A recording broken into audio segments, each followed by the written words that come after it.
Hi friends, स्वागत है आप सभी का आपका अपना चैनल एग्जाम फॉर्मेट पर। जैसा कि हम लोग पिछले लेक्चर में देखे थे आज़ादी खातिर, जो कि गीत सेक्शन है। तो हम लोग खंड खा में कविता कंप्लीट कर चुके हैं और गीत सेक्शन से 7 गीत को देख चुके हैं, जिसमें से 3 गीत बाकी है। वो 3 गीत को बाद में पढ़ाया जाएगा, क्योंकि थोड़ा थोड़ा टफ वर्ड होने की वजह से कोई कोई सेक्शन कोई कोई पॉइंट पे थोड़ा सा मुश्किल हुआ है। तो चाहते हैं कि उसको 1-2 दिन और टाइम लेके अच्छे से समझ के उसको क्लियर कराया जाए। और आप लोग से मैं जो 2-3 दिन आप लोग जो असुविधा हुई उसके लिए खेद व्यक्त करता हूँ कि थोड़ा-सा बिज़ी शेड्यूल हो गया था, कुछ अर्जेंट काम की वजह से 2 दिन क्लास नहीं हो पाया। चलिए फिर आज से अब आप लोग की रेगुलर क्लासेस होगी। तो आज हम लोग खंड ख के तहत ही खंड ख में 3 सेक्शन हैं, ठीक है? पहला है आपका नागपुरी भाषा के लोकगीत, दूसरा है कविता, तीसरा है गीत। ठीक है, तो कविता और गीत हम लोग का लगभग कंप्लीट है। गीत में 3 टॉपिक जो बाकी है उसका बाद में करा दिया जाएगा। आज हम लोग देखेंगे नागपुरी भाषा के लोकगीत। ये लोकगीत को लेके बहुत सारे दोस्तों को थोड़ा सा कन्फ्यूजन है, सर कैसे होगा, क्या होगा, क्या होगा। तो उसमें उतना टेंशन लेने वाली बात नहीं है। यहाँ पे सिलेबस पर हम जो देखते हैं सिलेबस में क्या है। तो लोकगीत की परिभाषा, नागपुरी भाषा के लोकगीतों का वर्गीकरण और 10 विविध गीत। ठीक है, कहने का मतलब ये है कि जहाँ तक पता किया गया है, तो टीआर डिपार्टमेंट से यही बात पता चली है कि सिलेबस में थोड़ा सा फॉल्ट है।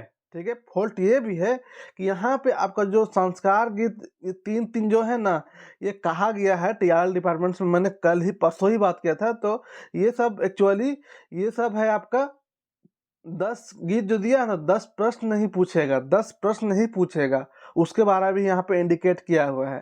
तो हम लोग क्या करेंगे आज आज हम लोग 2 टॉपिक को देखेंगे। पहले ऊपर जो टॉपिक है, उसके बाद नीचे वाला टॉपिक को नेक्स्ट लेक्चर में देखेंगे। तो आज क्या देखेंगे, लोकगीत की परिभाषा और नागपुरी भाषा के लोकगीतों का वर्गीकरण। यहाँ पे देखिएगा सिलेबस में क्या है, लोकगीत परिभाषा। चलिए ये हो जाएगा। यहाँ पे क्या है ना, नागपुरी भाषा के लोकगीतों का वर्गीकरण, मतलब कि ओनली नागपुरी भाषा के लोकगीत का वर्गीकरण। ठीक है, टोटल लोकगीत का वर्गीकरण नहीं है कि रामनाथ त्रिपाठी ने लोकगीत को इतना भाग बांटा, श्याम परमार ने इतना भाग बांटा, श्याम गुप्ता ने इतना भाग बांटा। उसको जरूरी नहीं है उसका वर्गीकरण को। ओनली लोकगीत का वर्गीकरण, जो कि नागपुरी लोकगीत का वर्गीकरण कितना भाग में हुआ है, 5 भाग में। कौन कौन, यही 5 भाग में तो होबे किया है। 6 भाग में यहाँ पे हुआ है यहाँ पे, लेकिन 5 भाग बुक में 5 ही भाग आपको मिल जाएगा। ठीक है, तो 5 भाग में तो कौन कौन, संस्कार गीत, पर्व त्योहार, श्रम ऋतु और सामान्य गीत, इतना ही तो दिखाया ही है। ठीक है, चलिए तो आज हम लोग स्टार्ट करते हैं लोकगीत की परिभाषा और नागपुरी भाषा का लोकगीतों का वर्गीकरण। नेक्स्ट डे से आज हम लोग देखेंगे संस्कार गीत, पर्व त्योहार, श्रम गीत, बाल गीत, ये सबको। तो बिल्कुल टेंशन नहीं लेना, ये भी सेक्शन बहुत अच्छे तरीके से क्लियर हो जाएगा। और आप लोग को बता देना चाहते हैं कि जहाँ तक पता चली है कि 10 से 14 10 से 14 अक्टूबर के बीच आप लोग का एग्जाम रहेगा। 10, 11, 12, 13, 14, मतलब 4 दिन, 11, 12, 13, 14, 11, 12, 13, 14, 4 दिन एग्जाम होने की संभावना है। और 4 दिन ही के बाद निकल के सामने आ रही है कि एक ही एग्जाम होने वाली है। ठीक है, तो इसलिए आप लोग वही हिसाब से अंधाधुंध पढ़ाई स्टार्ट कर दीजिए। चलिए स्टार्ट करते हैं हम लोग लोकगीत की परिभाषा। देखिए, पहले लोकगीत की परिभाषा को हम लोग बताते हैं। पहले बता देता हूँ कि पढ़ना किस तरह से है। ठीक है, पढ़ना किस तरह से का है कि बहुत सारे स्टूडेंट को पास बुक है, लेकिन पढ़ने का आइडिया समझ में नहीं आ पाया है।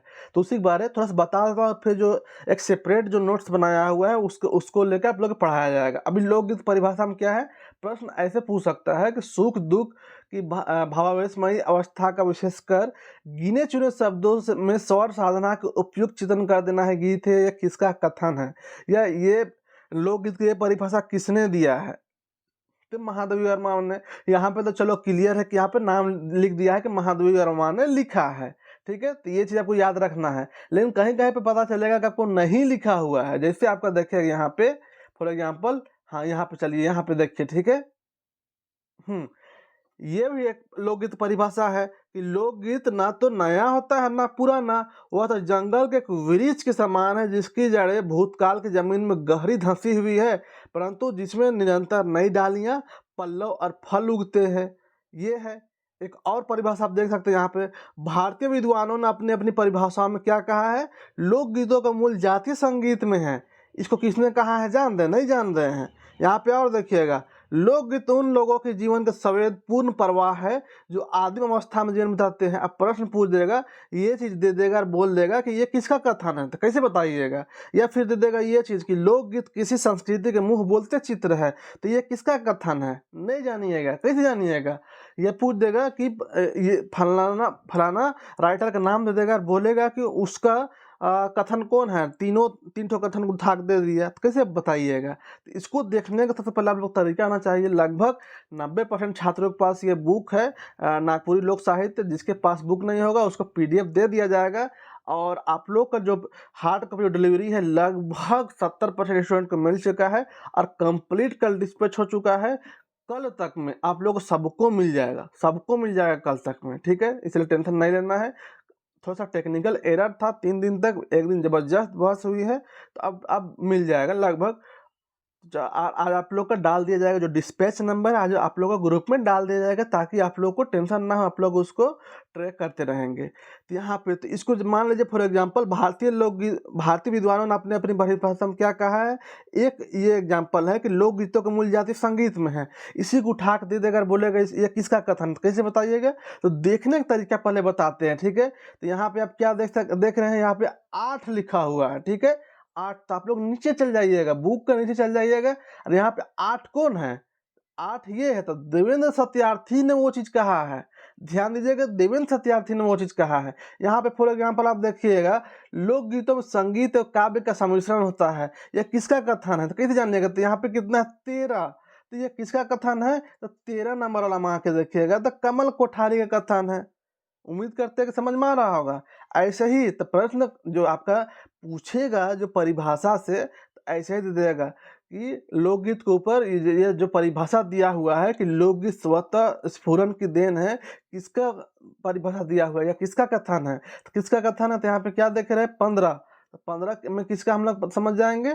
15 में बद्री प्रसाद पचौली, इसका कथन है। उम्मीद करते समझ में आ रहा होगा। तो लोकगीत ऐसे ही पढ़ना है, और आप लोग को परिभाषा से ऐसे ही प्रश्न पूछेगा दोस्त, ठीक है? चलिए आगे। चलिए यहाँ पे हम लोग देख सकते हैं कि टोटल परिभाषा का एक कलेक्शन करके और आप लोग के लिए लेकर आए हैं, ताकि आपको आसानी होगी, ठीक है? तो चलिए यहाँ पे स्टार्ट करते हैं। लोकगीत की परिभाषा, ये सेक्शन। तो लोकगीत के बारे में हम लोग देख रहे हैं, थोड़ा सा बात कर लेते हैं कि लोकगीत क्या है। तो लोकगीत लोक साहित्य का एक अभिन्न अंग है। यह किसी के द्वारा रचित नहीं, बल्कि आदि मनुष्य के हृदय का गान है। अर्थात ये सदियों से पीढ़ी दर पीढ़ी चली आ रही है। ये क्या है? पीढ़ी दर पीढ़ी चली आ रही है। कौन? लोकगीत। ये कोई स्पेशल आदमी का ये गीत नहीं है, ठीक है? ये एक आदि मनुष्य का हृदय गान है। कोई सिचुएशन ऐसा क्रिएट हुआ, अपने से दिल से वैसा गीत आवाज़ निकाल दिया, तो वही गीत बन गया, वही लोकगीत बन गया। लोकगीत के बारे में बहुत से साहित्यकारों ने अपना मंतव्य दिया है। लोकगीत के बारे में बहुत से साहित्यकार ने अपना अपना बात रखा है, तथा लोकगीत को अपने समाज के अनुसार परिभाषित करने की कोशिश की है, जिनमें कुछ महत्वपूर्ण परिभाषा निम्न है, ठीक है? तो परिभाषा ही पढ़ना है। देखते हैं यहाँ पे, सुख दुख की भावावेशमयी अवस्था का विशेषकर गिने चुने शब्दों में स्वर साधना के उपयुक्त चित्रण कर देना ही गीत है। किनका कथन है? महादेवी वर्मा का। महादेवी वर्मा का क्या कथन है कि सुख दुख की भावावेशमयी अवस्था को विशेषकर गिने चुने शब्दों में स्वर साधना के उपयुक्त चित्रण कर देना ही गीत है। अब यहाँ पे थोड़ा बहुत हम लोग याद करते भी चलेंगे। तो यहाँ पे क्या है? यहाँ पे आप एक देख सकते हैं यहाँ पे। तो यहाँ पे हम लोग क्या देखेंगे? कुछ पॉइंट, कुछ ट्रिक के हिसाब से हम लोग याद करते चलेंगे। ये देखिए, बात ऐसा है कि परफेक्ट ट्रिक के लिए एक अलग से वीडियो लेकर आया जाएगा, लेकिन अभी जो पढ़ने के लिए हेल्प होगा उस हिसाब से हम लोग कुछ ट्रिक लगाएंगे, ताकि कुछ देर बाद हम लोग टेस्ट लगाएंगे ना, तो क्लियर हो जाएगा। अभी नीचे आप लोग को कुछ प्रश्न कराया जाएगा इसी संबंधित, तो आप लोगों को क्लियर हो जाएगा। तो यहाँ पे कैसे याद करेंगे महादेवी वर्मा का? तो जानते हैं कि देवी एक गीतकार थी, देवी एक गायक थी ना जी, गायिका नहीं थी एक देवी, शायद वो बिहार की थी। तो स्वर साधना मतलब कि गीतकार, तो देवी गीतकार थी ना, महादेवी। चलिए आगे देखते हैं यहाँ पे, कहाँ से आते हैं इतने गीत स्मरण विस्मरण की आंख मिचौनी से, कुछ अट्टहास से, कुछ उदास हृदय से, डॉट आगे एक थोड़ा और कुछ पॉइंट था। तो ये किसका कथन था? ये देवेंद्र सत्यार्थी का कथन है। देवेंद्र सत्यार्थी, इसको कैसे याद करेंगे? तो देवेंद्र सत्यार्थी जो है वो सत्य बता रहे हैं कि कहाँ से ये सब गीत आता है जी। सत्य बता रहे हैं देवेंद्र सत्यार्थी कि कहाँ से ये सब गीत आता है। तो स्मरण विस्मरण की आँख में चौनी से मतलब कि सत्य बता दे रहा है सब आदमी को। कोई कोई पूछा होगा कि कहाँ से ये सब गीत आता है, तो देवेंद्र सत्यार्थी हैं वो सत्य बता दे रहे हैं कि नहीं कहाँ से आता है, तो स्मरण विस्मरण की आँख में चौनी से आता है और कुछ अट्टहास से, कुछ उदास हृदय से यहाँ से आता है। कौन? देवेंद्र सत्यार्थी ये सबको क्लियर बता दे रहे हैं आम आदमी लोग को। चलिए अभी लास्ट हम लोग एमसीक्यू लगाए तो क्लियर हो जाएगा। आगे देखते हैं। आदिम मनुष्य हृदय के गानों का नाम लोकगीत है। मानव जीवन के उसके उल्लास की, उसके उमंगों की, उसकी करुणा की, उसके समस्त सुख दुख की कहानी इसमें चित्रित है। ये किसका कथन है? तो वासुदेव अग्रवाल का। ठीक है, वासुदेव अग्रवाल का। अब ये कहाँ बात हो रहा है? तो वासुदेव अग्रवाल तो आदिम मनुष्य हृदय के गानों का गीत है। अब यहाँ पे आप ध्यान दीजिएगा, देव, ठीक है, देव मतलब देव देवता। ये बहुत पुराने जमाने के दौर का बात को भी जान सकते हैं, देवी देवता है तो यहाँ पे क्या बात हो रहा? आदिम मनुष्य हृदय के गानों का लोकगीत है। कैसे इन लोग जाना?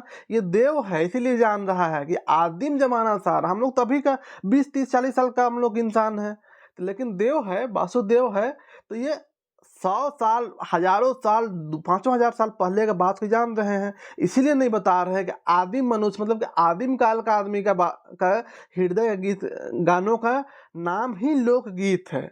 ठीक है, तो इसका कौन कथन हो गया? राइटर कहने वाला तो वासुदेव अग्रवाल। ध्यान दीजिएगा थोड़ा थोड़ा, जब ऐसे ही करके अभी टेस्ट लगाएंगे ना तो याद आपको हो जाएगा। इसलिए इसे याद एक धांसू ट्रिक लेकर आया जाएगा आप लोग के लिए, टेंशन नहीं लीजिए। आगे यहाँ पे देखते हैं। लोकगीत तो स्वतः जन्मा है। कौन बोला? Encyclopedia Britannica. अब ये कौन बोला है? तो इंसाइक्लोपीडिया ब्रिटेनिका बोला है लोकगीत तो स्वतः जन्मा है। जैसे इन लोग ब्रिटेन वाला स्वतः जन्म लिया था भारत में आके, कैसे बदमाशी करके इन लोग जन्मा था ब्रिटेन वाला आके कि कब्जा कर लिए थे भारत में और कहने लगा था कि हम लोग यहीं पे जन्मे थे। देखिए एक्चुअली जो इतिहास है उसमें मान जाइएगा, थोड़ा सा यहाँ पे याद आप लोग को माइंड में घुस जाए, इसलिए ये सब बताया जाता है। ठीक है, तो लोकगीत स्वतः जन्मा है। इन लोग काहे बोल रहा है ऐसा लोकगीत को भी हम कब्जा करने में कि नहीं भारत का लोकगीत नहीं है, ये तो सब स्वतः जन्मा है, इसमें भी हम लोग का हक है। कौन बोल रहा है? ब्रिटेन बोल रहा है। इसलिए इन लोग बोल रहा है लोकगीत को भी नहीं बता रहा कि भारत का है। क्या बोल रहा है इन लोग? लोकगीत भी स्वतः जन्मा है, मतलब प्राकृतिक देन है, तो हम लोग का भी कब्जा है, इसलिए कब्जा करना चाह रहा है। तो लोकगीत स्वतः जन्मा है, किसका कहना है? तो ब्रिटेन का कहना है। आगे देखते हैं। आदि मानव के उल्लासमय संगीत को ही लोकगीत कहते हैं। आदि मानव के, यहाँ पे परसी, पहले भी एक आदि मानव आया है, वो कौन था? वो वासुदेव थे, देव देव। तो यहाँ पे क्या है? ये परसी, ये बुक का नाम है। यहाँ पे थोड़ा सा याद करिएगा। आदि मानव के उल्लास में संगीत को ही लोकगीत कहते हैं। वासुदेव उनका हृदय का गान है उसको पकड़ लिया था, दिल का गान को पकड़ लिया था, हृदय का गान है उसको पकड़ा था।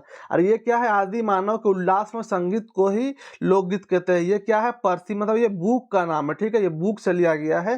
तो आदि मानव के उल्लासमय संगीत को, उल्लासमय कहाँ? तो परती से आया है, बुक से आया है उल्लासमय का। और हृदय का गान है आदि मानव का, तो वो किसका? वासुदेव से था। आगे देखते हैं हम लोग। लोकगीत ना तो नया होता है और ना पुराना, वह सब जंगल के एक वृक्ष के समान है जिसकी जड़ें भूतकाल की जमीन में गहरी धंसी हुई है, परंतु जिसमें निरंतर नई डालियां, पल्लव और फल उगते रहते हैं। ये किसका बात है? तो ये भी ब्रिटेन बोल रहा है ऐसा हम लोग को। ठीक है, ब्रिटेन। ये लोकगीत ना तो नया होता ना पुराना होता है, ये उसका जड़ जो है भूतकाल में घुसा हुआ है। मतलब कि तुम लोग का भी हक नहीं है बाबू, ये सब सबका हक का बात है, कहने का मतलब उसका है। इसलिए ये लोकगीत मेरा ही कब्जा में रहेगा। समझ में आ रहा है ना? वो बताने की कोशिश कर रहे हैं। तो लोकगीत ना तो नया है ना पुराना, वह तो जंगल के एक वृक्ष के समान है जिसकी जड़ें भूतकाल की जमीन में गहरी धंसी हुई है, परंतु जिसमें निरंतर नई डालियां, पल्लव और फल उगते रहते हैं। ये ठीक है। ये किसका है? तो ब्रिटेनिका, इंसाइक्लोपीडिया ब्रिटेनिका में कहा गया है। तो यहाँ पे आप समझने की कोशिश करिएगा ट्रिक के माध्यम से।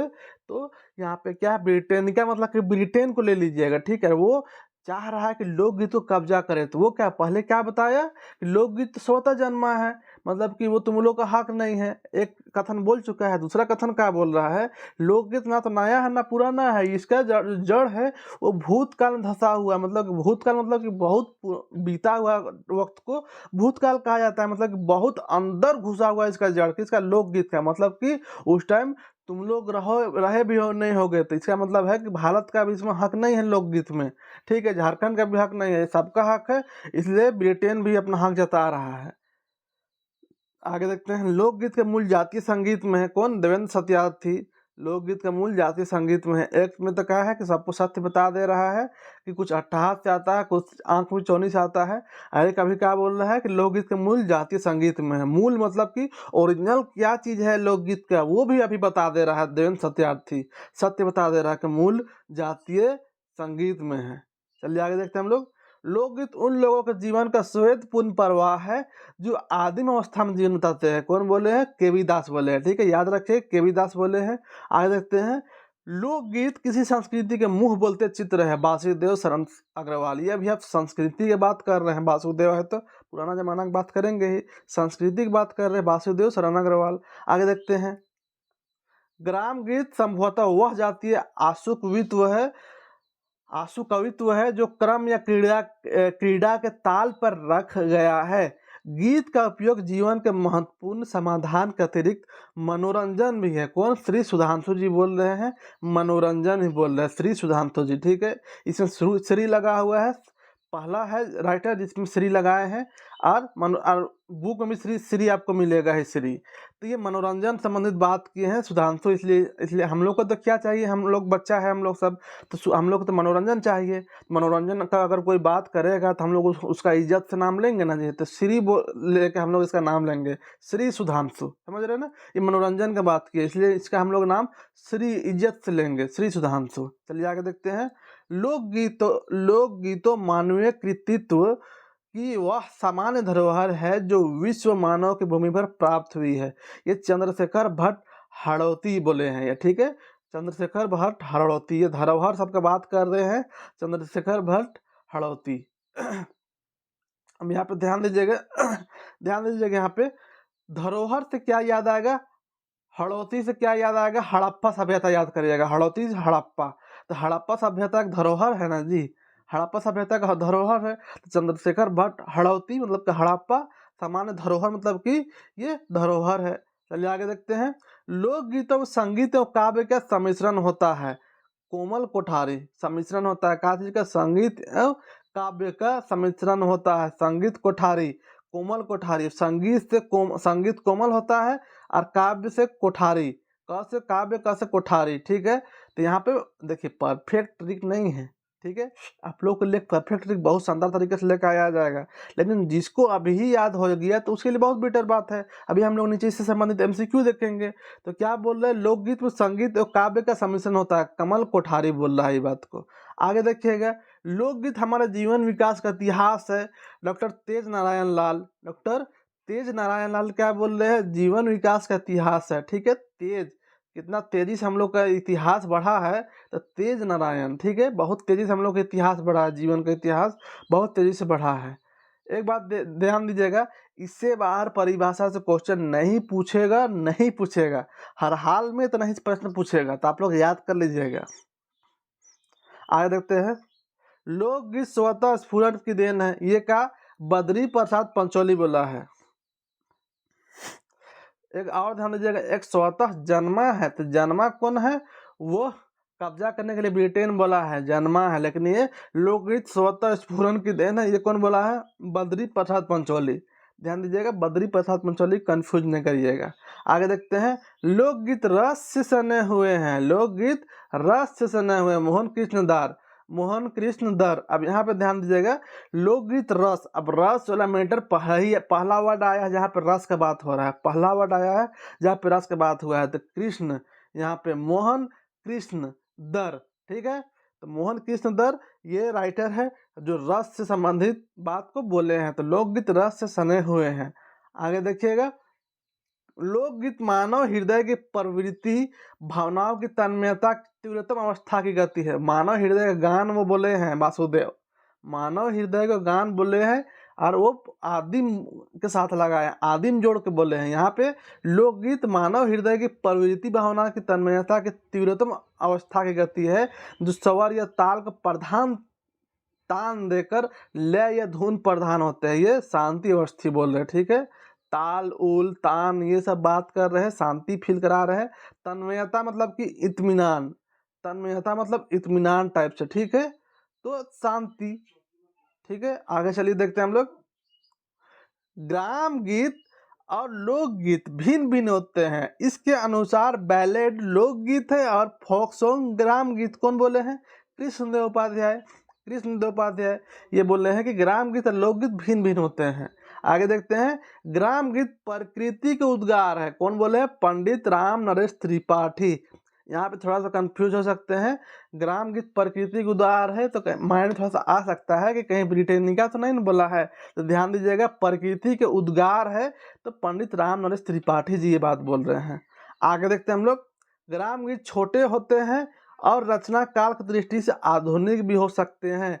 कृष्णानंद गुप्त बोले हैं ये चीज, ठीक है। कृष्णानंद गुप्त, ग्राम गीत छोटे होते हैं और रचना काल की दृष्टि से आधुनिक भी हो सकते हैं। छुपा हुआ है हम लोग को, हो सकते हैं बोल रहे हैं, ठीक है। आधुनिक भी हो सकते हैं, आधुनिक भी होता है नहीं बोल रहे हैं, मतलब कि आधुनिक भी हो सकते हैं, मतलब ये बात थोड़ा सा कहीं ना कहीं छुपा हुआ है, तो गुप्त, ठीक है, गुप्त है। आगे देखिएगा।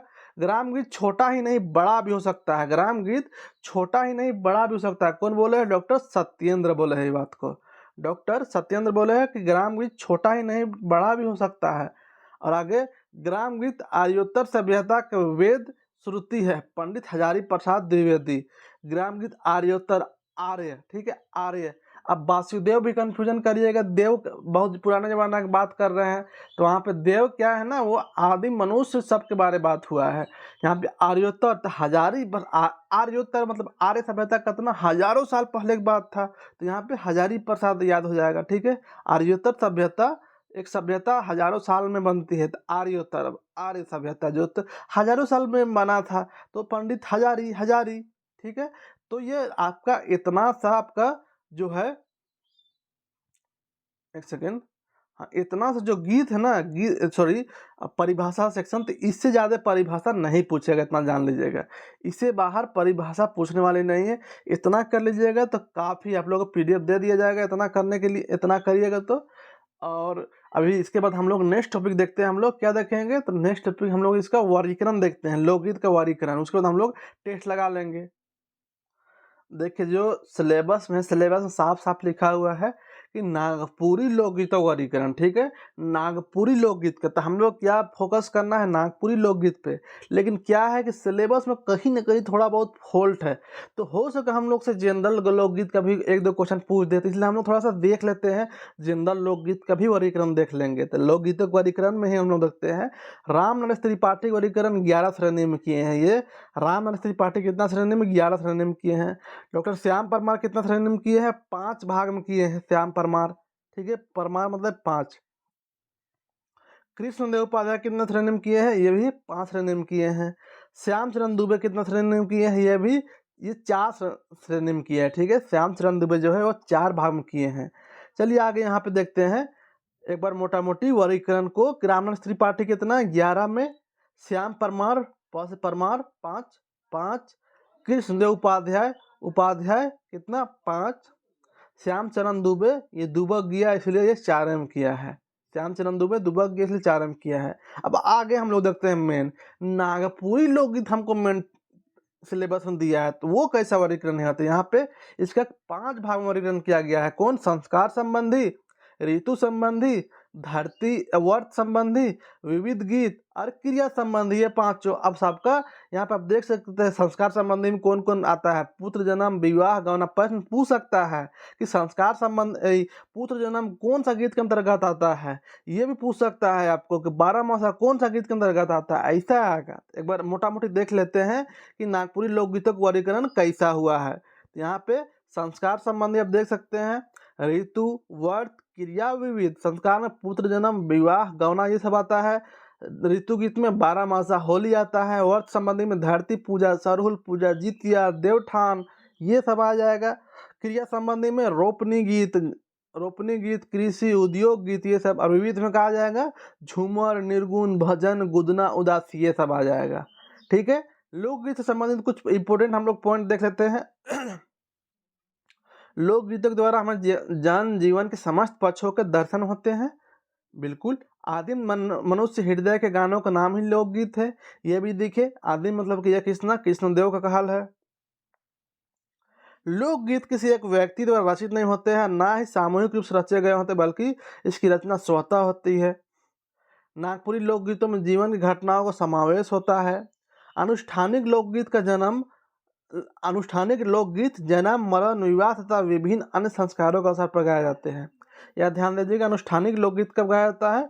जन्म, मरण, विवाह तथा विभिन्न अन्य संस्कारों के अवसर पर गाए जाते हैं।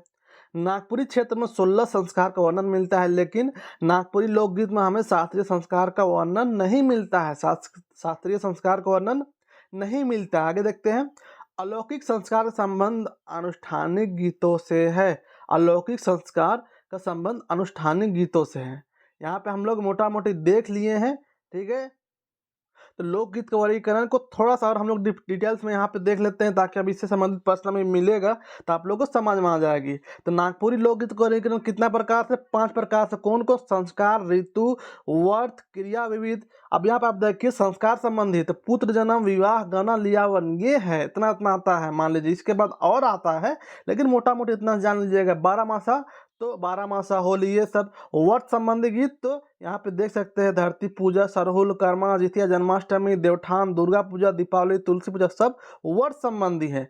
क्रिया संबंधी में रोपनी, कृषि का अन्य कार्य तथा अन्य उद्योग है। विविध गीत में झूमर, निर्गुण, भजन, गुदना, गुदवा के समय, उदासी गीत, ये सब आता है।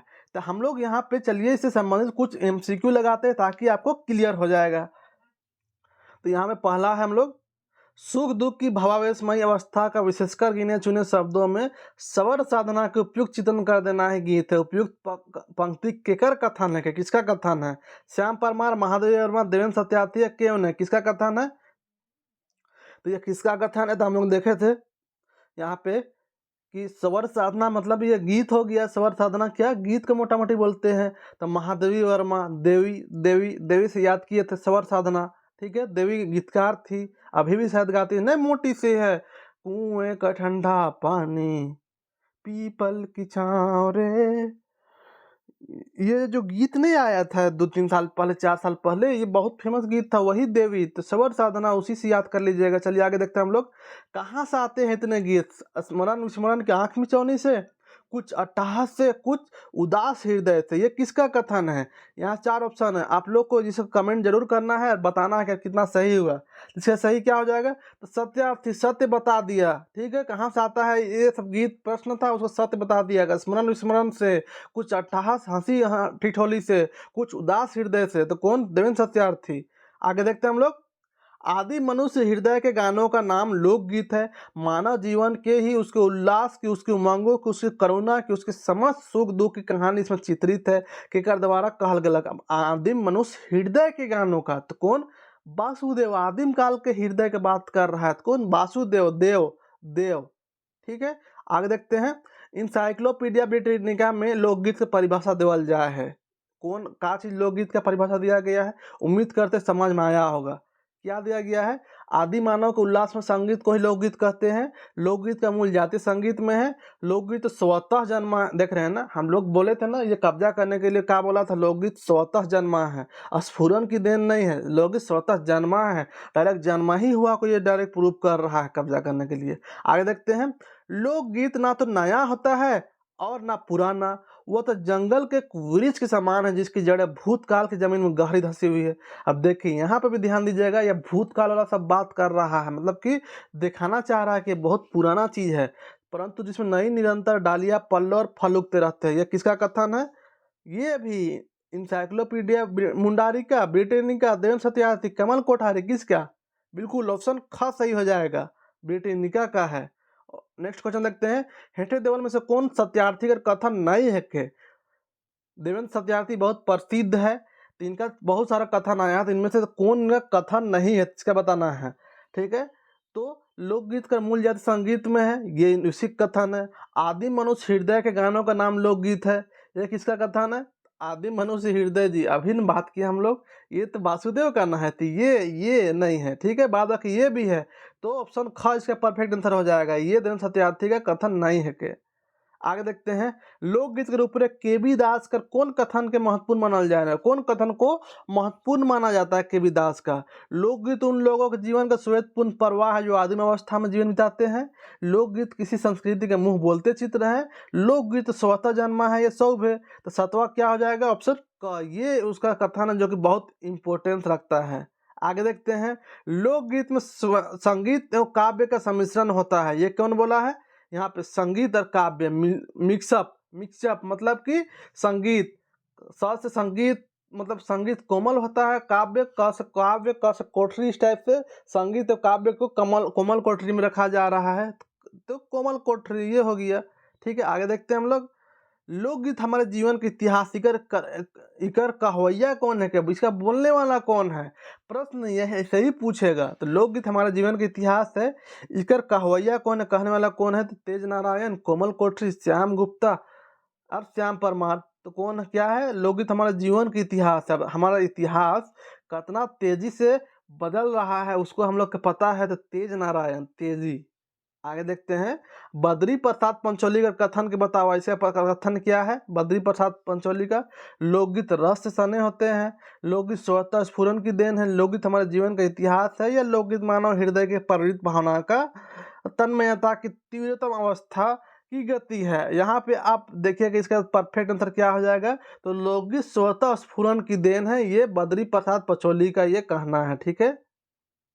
लोकगीत आगे देखते हैं, ग्राम गीत। देखिए ये सेक्शन से आप लोग का अच्छा खासा प्रश्न रहेगा, इसीलिए हर हाल में आपको जबरदस्ती कोई भी ट्रिक, कोई भी ऑप्शन किसी भी तरह से किसी भी सूरत में आप लोग को ये चीज याद कर लेना है। क्वेश्चन नंबर 12, ग्राम गीत और लोकगीत भिन्न भिन्न होते हैं, ये किसका कथन है? अब ग्राम गीत और लोकगीत भिन्न भिन्न है, ये किसका कथन है? तो 12 का परफेक्ट आंसर क्या हो जाएगा? कृष्णदेव उपाध्याय का। आगे देखते हैं, ये तो बहुत पुराना चीज है। लोकगीत मानव हृदय की प्रवृत्त भावनाओं की तन्मयता की तीव्रतम अवस्था की गति है, जो स्वर या ताल का प्रधान देकर लय या धुन प्रदान होते हैं। तन्मयता, भावना की तन्मयता मतलब कि भावनाओं की तन्मयता मतलब इत्मीनान, ठीक है। तो इत्मीनान मतलब कि शांति, तो शांति अवस्थी, ये शांति होगा। स्पेलिंग थोड़ा सा ये एरर ले लिया, तो ये शांति होगा, तो शांति अवस्थी इसका परफेक्ट आंसर होगा। नेक्स्ट देखते हैं 14, लोकगीत किसी संस्कृति के मुंह बोलते चित्र है, केकर कहा लगे? किसका कहा हुआ है? वासुदेव शरण अग्रवाल, तेज नारायण, बद्री प्रसाद, ये सत्या गुप्ता, किसका कहा हुआ है? तो 14 का परफेक्ट आंसर क्या हो जाएगा? तो बिल्कुल 14 क्या हो जाएगा? वासुदेव शरण अग्रवाल, ये अग्रवाल का है, वासुदेव शरण अग्रवाल का है। आगे देखते हैं, संस्कृति की बात कर रहा है जी, उतना पुराना बात। ग्राम गीत छोटा ही नहीं बड़ा हो सकता है, किसका कथन है? तो ये वासुदेव शरण अग्रवाल, डॉक्टर सत्येंद्र रामनरेश त्रिपाठी, क्यों नहीं, किसका है? तो 15 का परफेक्ट आंसर हो जाएगा ख, डॉक्टर सत्येंद्र का ये कथन है। 16 देखते हैं, पंडित रामनरेश त्रिपाठी और कथन का पहचान करो, इसका कथन रामनरेश त्रिपाठी का, ग्राम गीत आर्योत्तर सभ्यता के देन है। 16 क्या हो जाएगा? तो ग्राम गीत प्राकृतिक उद्गार है, ये उनका कथन था, ये कथन था। चलिए देखते हैं, ग्राम गीत आर्योत्तर सभ्यता के वेद श्रुति। अब आर्योत्तर, आर्य मतलब हजार, हजारी साल, हजारी प्रसाद, 1000 साल में आर्य सभ्यता बना था। आगे देखते हैं, कृष्णानंद गुप्त कर लोकगीत कर ऊपर देवल कथन पहचान करो। कृष्णानंद गुप्त, गुप्त बात। ग्राम गीत प्राकृतिक उद्गार है? नहीं, ग्राम गीत छोटा ही नहीं बड़ा भी हो सकता है, छोटा छुपा हुआ थोड़ा सा, तो क्या है ये? लोकगीत रस से सने हुए हैं। नीचे एगो देखिए, ग्राम गीत छोटे होते हैं, रचनाकार की दृष्टि से आधुनिक भी हो सकते हैं, आधुनिक भी हो सकता है, ये थोड़ा सा ये ऑप्शन ये सही है। चलिए यहाँ पे थोड़ा सा देखते हैं हम लोग, नागपुरी भाषा के लोकगीत का वर्गीकरण में भी किए थे हम लोग, उसको भी देखे, तो उससे संबंधित प्रश्न हम लोग देख लेते हैं। नागपुरी भाषा के लोकगीतों का वर्गीकरण कतई भाग में करल जाए है, कितना भाग में हुआ है? ऑप्शन ग 5 भाग में हुआ है। नेक्स्ट, हेठे देवल में से कौन नागपुरी गीत का वर्गीकरण में नहीं आवेला? कौन नागपुरी गीत का वर्गीकरण में नहीं आता? संस्कार गीत आता है, वर्त आता है, क्रिया आता है, जाति संबंधी वर्गीकरण ये नहीं है। आगे देखते हैं, वर्त संबंधी गीत के उदाहरण है के? वर्त संबंधी गीत का क्या उदाहरण है? धरती पूजा, विवाह, 12 मासा गीत, भजन, क्या है? बिल्कुल हाँ, क्या है धरती वर्त संबंधी गीत का उदाहरण, तो इसका वर्त संबंधी तो ये है धरती पूजा, ठीक है? धरती पूजा, ये पूजा-वूजा यही सब ना वर्त है जी।